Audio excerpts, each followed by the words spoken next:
How many times have you rushed to get into the front of the line at the amusement park, a concert, a movie premiere, your favorite movie, or maybe it was the brand new product that came out and we rushed to be able to get to the front?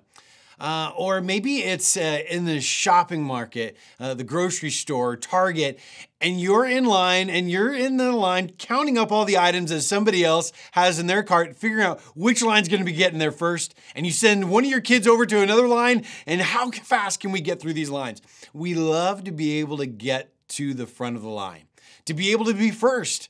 I think it's why Jesus talked about it multiple times in the Gospels about what position that we should be in line.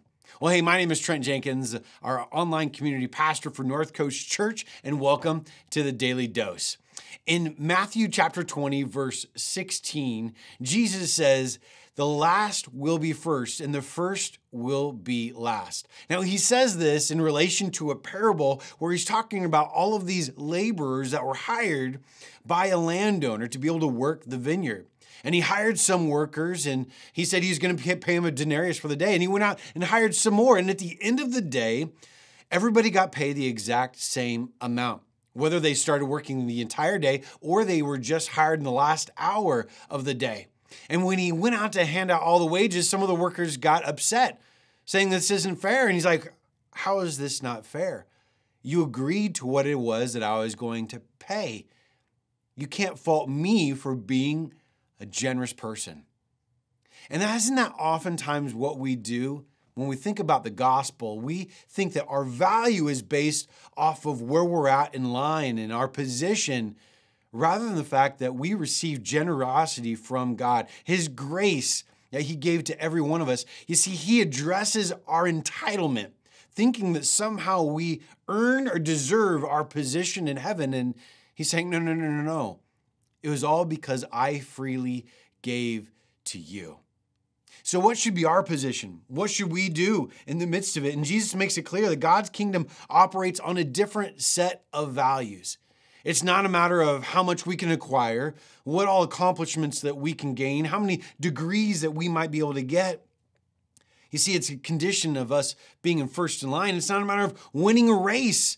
Even John and James were arguing about this, of trying to get to the right positions, to the right and left of Jesus. And he's like, no, you don't even understand yet. He mentions this in the man that was trying to end up getting a place with Jesus. And he was a rich young ruler. And he's like, the first shall be last. Or going through the eye of the needle, as a camel can't go through the eye of the needle, the first will be last. He keeps on mentioning it over and over to help us understand that it's not a matter of our position. It's a matter of understanding His grace. And when we understand His grace, it changes our perspective and how we view other people. It's not a comparison game. It's an acceptance game of understanding our position and our place. It's not a matter of position. It's a matter of our posture towards God and our posture towards others.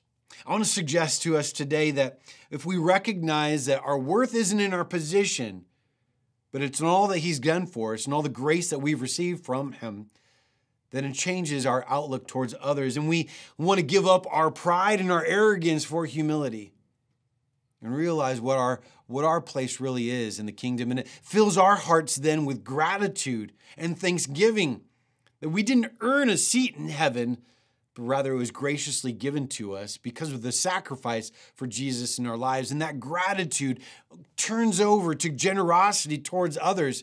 And all of a sudden, we become a champion. All of a sudden, we want to be able to help others to be able to see that same gift that we received, that others can get it in just the same way. If I didn't earn it, I didn't deserve it, and you're not going to beat me in line, we're all getting to heaven together, then why not have others to be able to receive it in the same way? So today, as we look at the first position, we realize that the only first position is that of Jesus.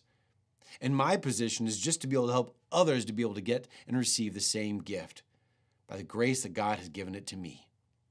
Hopefully this has been encouraging to you. Find somebody else in your life to champion towards Christ. Thanks, everybody.